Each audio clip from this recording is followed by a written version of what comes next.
So guys, मैं आज आप लोगों को बताने वाली हूँ कि लीनियरली डिपेंडेंट के डेफिनेशंस क्या है और उसको फाइंड कैसे करते हैं, उसके बेसिस क्या है, डायमेंशन क्या है, डायमेंशन के डेफिनेशन क्या है, और वो कोई भी सम लीनियरली इंडिपेंडेंट या डिपेंडेंट है, वो सारी चीज़ें मैं आपको इसमें बताने वाली हूँ। सो गाइस, स्टार्ट करते हैं linearly dependent.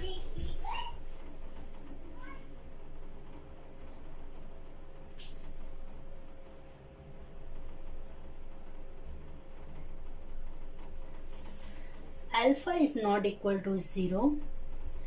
Only one dimension, only one scalar quantity is non-zero. Only one scalar quantity is non-zero.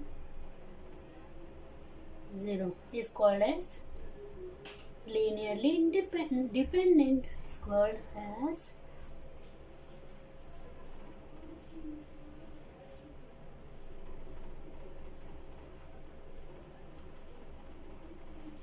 linearly dependent. अब इसकी बेसिस क्या है वो भी बताती हूँ।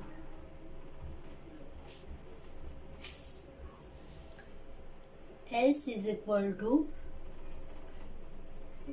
v इसलिए हम ले रहे हैं क्योंकि उसको हम लोग वेक्टर डिफाइन करें ना, तो vector v1 v2 and dash dash vk। आप लोग भी ले सकते हो।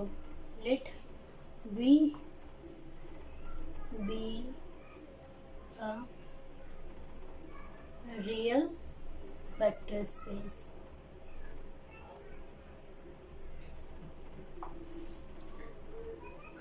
अब ये इसके it should be satisfy two conditions, और वो टू कंडीशंस क्या है वो बताती हूँ मैं। To conditions, the first one is it is linearly independent.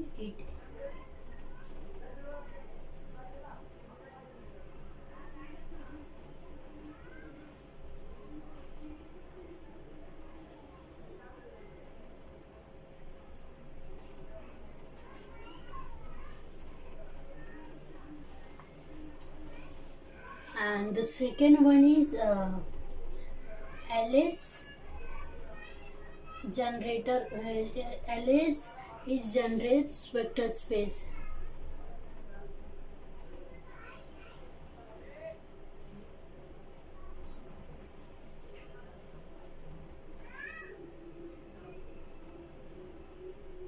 अब LS क्या है वो आप लोग पूछेंगे, आप लोग तुमको नहीं अगर पता रहेगा तो LS हमारा है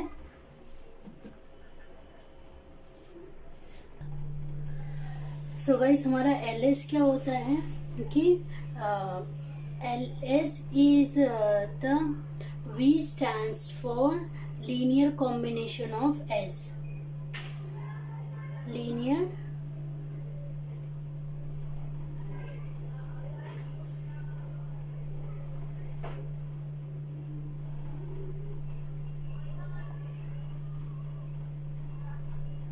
ये होता है हमारा, ठीक है।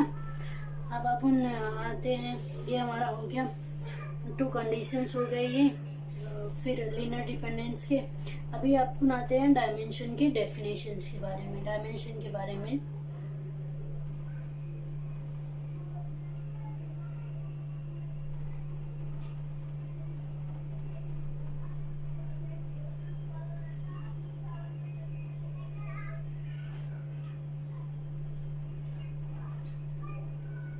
सो डायमेंशन के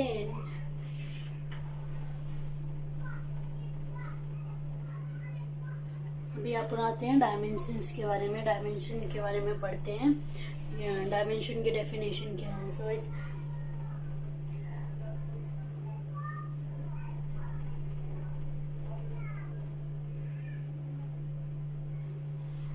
number of elements present in the basis is called as dimension। ये डेफिनेशन है डायमेंशन का। Number of elements present in the basis.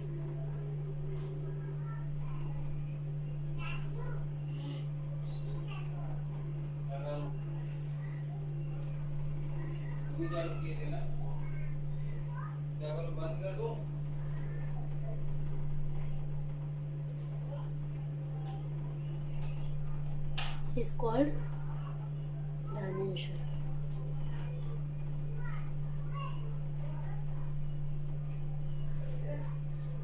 Dimension example, हमारा डायमेंशन का बेसिस कैसे क्या है? Example, dimension of R2 is equal to, इसका dimension 2 है। ये हमारा बताता है कि हमारा कितने डायमेंशन का है, क्या है। तो ये हमारा 2, अगर यहाँ पे 3 रहता है तो हमारा डायमेंशन 3 है। तो नंबर ऑफ ये बेसिस डिपेंड करता है हमारा। And dimension of second,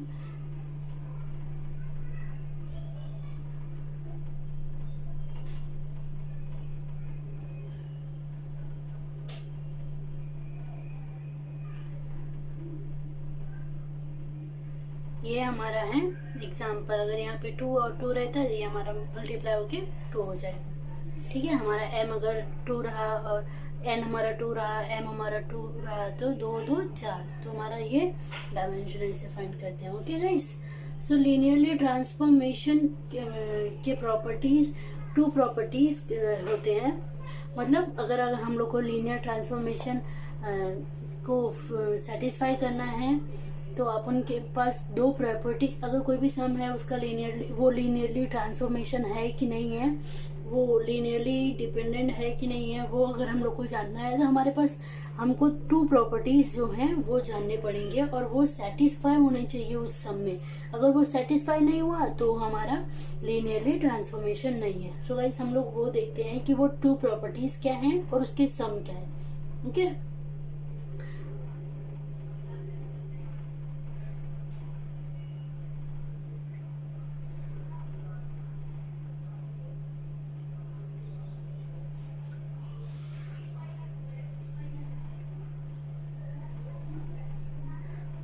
linear transformation में क्या रहता है? Lines are parallel,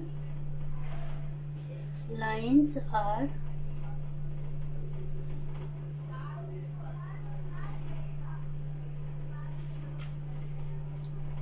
parallel and evenly spaced.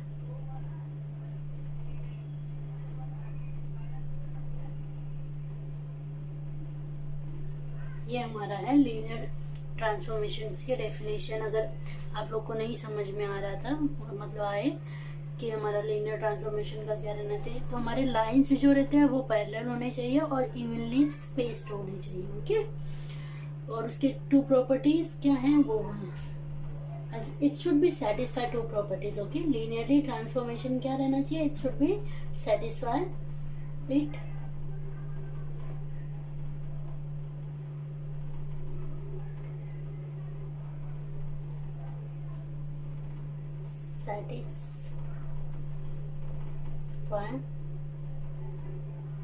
satisfy 2 properties। Sorry guys, मेरा हैंडराइटिंग थोड़ा अजीब है।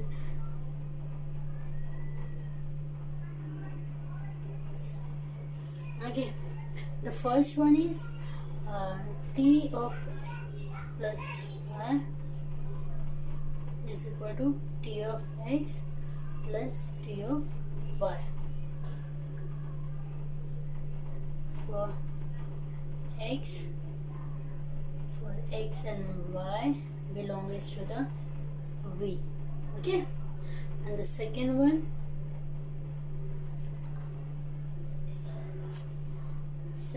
is t of alpha of x is equal to alpha of t x, where alpha is belongs to the r, alpha belongs to the r and x is belongs to the v.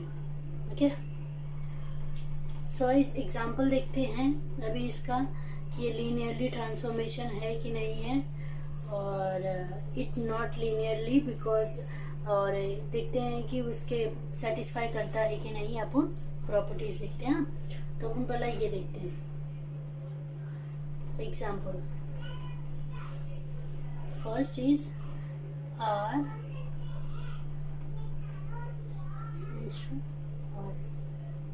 Guys, इसके दो basis देखो, dimensions इसके कितने हैं, दो हैं। इधर मैंने बताया था ना आप लोग को, अगर आर स्क्वायर रहा तो हमारे डायमेंशंस कैसे पता रहेंगे, तो यहाँ पे हम लोग को पता चल जाता है कि ये डायमेंशंस 2 है।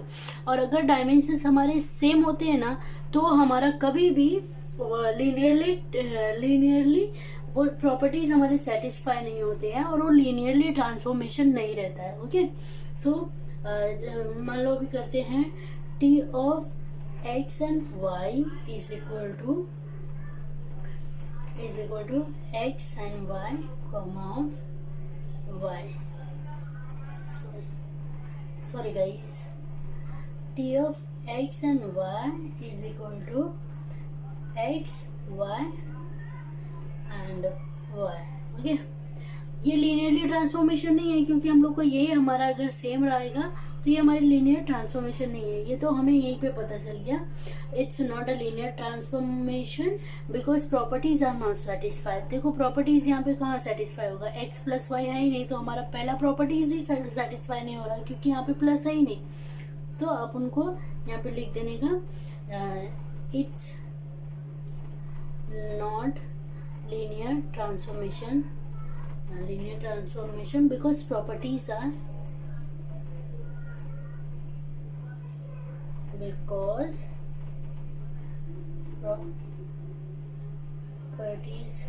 not satisfied.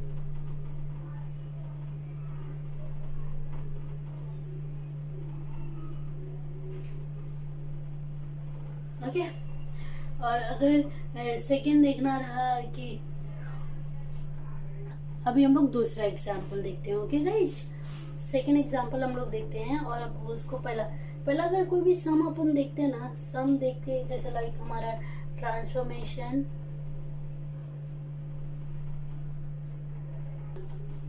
t such that r cube changes to r square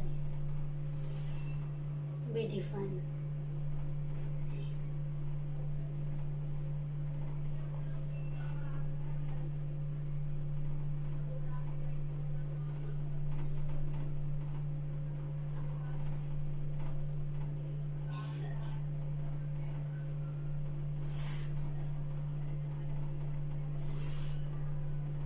ये हमारा सम है। अभी हम लोग को क्या, ये देखने पे हम लोग को पता चल रहा है कि ये लीनियरली ट्रांसफॉर्मेशन है, बिकॉज हमारा ये 3 है डायमेंशन और ये 2 है डायमेंशन। तो इसमें हम लोग को पता चल रहा है कि हमारा सेटिस्फाई प्रॉपर्टीज होगा और ये लीनियरली ट्रांसफॉर्मेशन है। अब मैं आप लोग को जैसे एग्जांपल लेते हैं सॉल्यूशन। गाइस थोड़ा मैंने सॉरी ऐसे हैंड राइटिंग है। x is equal to x1 y1 z1 and y is equal to x2 y2 z2, where x and y belongs to the R3, and a b belongs to the R. Okay, let's start कर दें।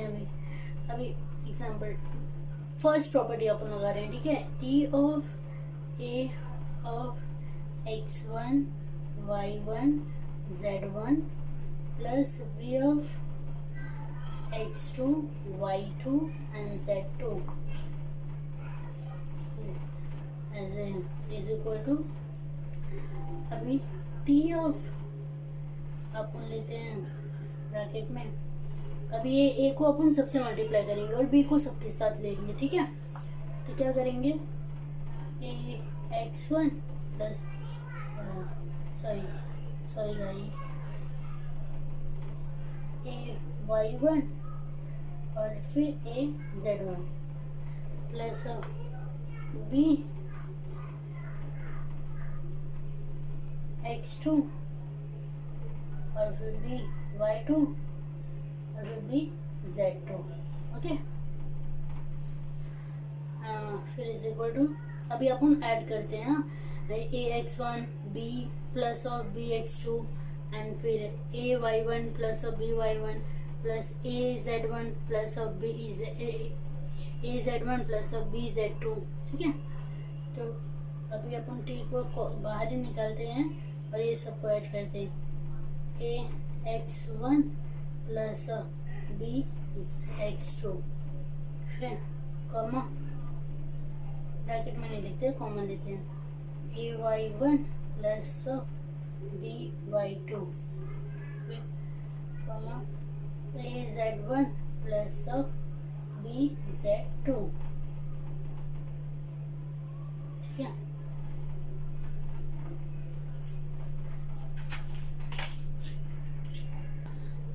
अभी अपन क्या करेंगे, common निकालेंगे। ठीक है, common जो भी रहेगा वो निकालेंगे ax1 plus bx2 ay1 plus by2 और फिर az1। ये मैं इसलिए लाइन लिख रही हूँ रिटर्न क्योंकि आप लोग को उधर z2 नहीं दिख रहा है ना, तो फिर उसको थोड़ा क्लियर करने के लिए। सो गाइस अभी हमारा क्या ay, अगर हम लोग इसमें और इसमें कॉमन लेंगे तो क्या a हमारा कॉमन निकलेगा, तो क्या बचेगा y1 एंड z1। ठीक है, अभी अपन कॉमन निकालेंगे फिर उसी में।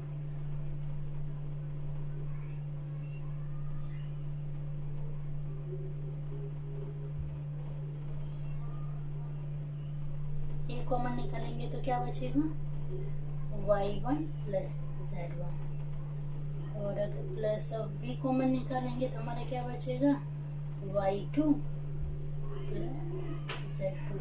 ठीक है, अभी क्या करेंगे अपन, टी ऑफ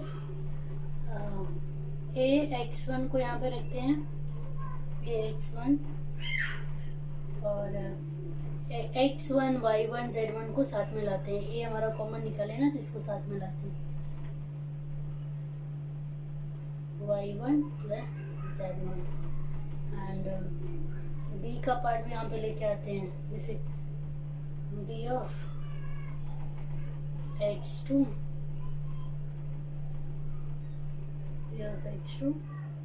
और comma b of y2 plus z2। ठीक है, समझा। हम लोग यहाँ पे क्या किए, कॉमन निकाले बस। जैसे ये को दोनों को साथ में लिए, इसमें से a कॉमन निकालिए, ये दोनों को साथ में लिए, ये b कॉमन निकाल लिए। देखो b कॉमन है, तो हमारा ये अभी क्या किया x1 और फिर यहाँ पे क्या किए कि ax1 मतलब x1 y1 z1 x2 y2 z2 ये पूरा साथ में लिखे है। ठीक है, कुछ ज़्यादा नहीं किए, बस x1 y1 z1 और x2 y2 z2, बस ये इतना ही करेंगे। ओके, अभी नेक्स्ट करते हैं अपन टी ऑफ a और x1 y1 plus z1, a को कॉमन ले लिए। ठीक है, अभी b को भी सेम करेंगे अपन, b कॉमन लेंगे x2 y2 प्लस z2। ठीक है, ये हमारा हो गया, सॉरी ये हो गया। तो ये अभी हमारा क्या हो जाएगा, एक को इधर पे 80 is equal to x1 y1 z1 plus bt। T को दोनों से मल्टीप्लाई कर रहे हैं, हाँ दोनों ब्रैकेट के, तो ज़्यादा टेंशन घबराना नहीं कि एक टी यहाँ पे कैसे आ गया, वो मल्टीप्लाई किया हम लोगों ने y2 z2, ये हमारा फॉर्म मिल गया देखो। ठीक है, तो यहाँ पे क्या हमारा प्रॉपर्टी सेटिस्फाई हो गया, टी बी टी वाई, ये हमारा प्रॉपर्टी सेटिस्फाई हो गया और ये लीनियरली ट्रांसफॉर्मेशन है। ठीक है, ये हमारे लीनियरली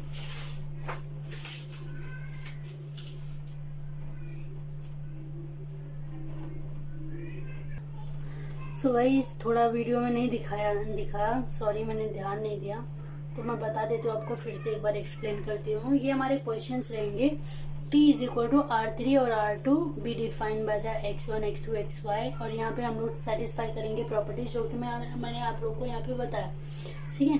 x एंड y ये हम x इज इक्वल ये कंसिडर करेंगे हम लोग सोल्यूशन में, x is equal to x1 y1 z1 and y is equal to x2 y2 z2. So x and y belongs to the R3, a and b belongs to the R. So T is a of x1 y1 z1 plus b of x2 y2 z2. T is equal to a x1. ये हम लोग x1 से multiply कर रहे हैं, तो tension नहीं लेना है। ये पूरे ब्रैकेट से a को मल्टीप्लाई कर रहे हैं, ये पूरे ब्रैकेट को b से मल्टीप्लाई कर रहे हैं। सो a x1 और a y1 a z1, फिर b x2 b y1 b y2 b z2. सो अभी हम लोग क्या करेंगे, अभी हम लोग क्या करेंगे, इसमें से a1 को कॉमन लेंगे। जैसे देखो यहाँ पे लिया मैंने, ये देखो, ये तो आप लोग को दिख नहीं रहा था इसके लिए लिखा मैंने, सो ज़्यादा टेंशन नहीं लेंगे। यहाँ पे हम लोग a1 a x1 b x2 a y1 b y2 ये दोनों को ऐसे प्लस किए, ठीक है। यहाँ पे अपन ने ये किया a y1 a z को, ये पूरे को प्लस किए, जैसे ये इसके साथ लेके प्लस कर दिए, ये इसके साथ लेके प्लस कर दिए, और फिर z को z के साथ लेके प्लस कर दिए, और फिर उसको लेके फिर अभी क्या किया, t ऑफ x1 y1, हम लोग क्या किए यहाँ पे a को कॉमन ले लिए, a y1 को और a z1 a y1 a z1, तो हम लोग इसमें से a कॉमन ले सकते हैं ना, तो हम लोगों ने a कॉमन लिया y1 और z1 हमने, और मैंने इसको कॉमन ले लिया, और फिर यहाँ से मैंने b कॉमन ले लिया, b is equal to y2 and z2, तो t is equal to a x1 और फिर ये पूरा a of y1 and z1, फिर b ऑफ x2 कॉमन लिया, तो b of y2 and z2. अब क्या करेंगे अपन, a को कॉमन लेंगे इसमें से, क्योंकि ये दोनों है, तो इसमें से a कॉमन लेंगे और x1 y1 z1 ले लेंगे plus of y1 plus z1, तो हमारा x एंड y z पूरा काम आ जाएगा साथ में। फिर b कॉमन लेंगे और y2 x2 y2 plus z2 हो जाएगा। फिर at हमारा यहाँ पे t हमारा इससे भी मल्टीप्लाई होगा, इससे भी मल्टीप्लाई होगा, क्योंकि हमारा दो ब्रैकेट हो जाएगा ना इसके बाद। So at is equal to x1 y1 z1 and plus of bt is equal to x2 y2 z2. So at of x ये हमारा पूरा x हो जाएगा। कोई भी चीज़ें हम लोग लाइक मैं आप लोग को बताती हूँ, at is equal to x2 y2 z2 and bt is equal to x1 y1 z1 and bt is equal to x2 y2 z2, तो हमारा at is equal to x हो गया। ये पूरा कॉमन हमारा, कोई भी चीज़ें करते हैं हम लोग ना, तो उसको x1 x2 x2, अभी ये हमारा x1 प्लस x2 हमारा ये कैपिटल x हो जाएगा, y1 plus y2 capital y हो जाएगा, z1 z2 कैपिटल z हो जाएगा। तो हमारे यहाँ पे ये x प्लस हमारा y1 प्लस z1 है ना, तो ये हमारा y हो जाएगा पूरा। So at is equal to x plus bt is equal to y हमारा लीनियरली ट्रांसफॉर्मेशन नहीं है, not satisfy, the property is are not satisfied. So this is linearly independent. Okay, thank you guys. अगर कुछ समझ में नहीं आया तो फिर मेरे को बोलना, मैं कमेंट करना, मैं फिर उसको क्लियर बता